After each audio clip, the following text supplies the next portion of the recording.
నన్ను వదలండి మిత్రులారా, మీ మొహాల మండ. ఈ పెళ్లిని కూడా వాడుకుంటా ఏంటి, గొంతు విప్పి పాడుకుంటా. పెళ్ళోరు తెలుసుకుంటారు, ఊరుకోండి బాబు, పదండి. నన్ను వదలండి మిత్రులారా, మీ మొహాల మండ.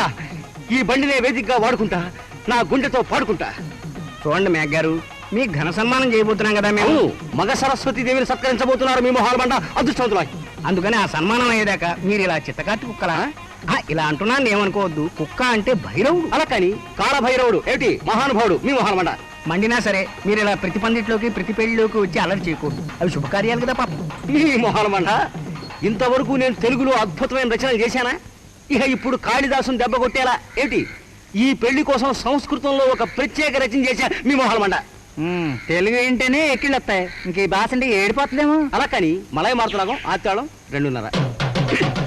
దురదం గోకడం చైవ ఏమిటి, దురదం గోకడం చైవ ప్రస్తుతం సుఖమే తథా తర్వాత మంట మాప్నోతి అలాగే ఇచ్చేవ దురద లక్షణం. ఊరుకోండి, శుభాన్ని పెళ్లి జరుగుతూ ఉంటే దురదా గజ్జి తామరా మీద పాటలేటండి. ఎంత అవివేకివిరాని మొహమండ. ఇక్కడ కవి హృదయం పట్టుకోలేకపోయావు.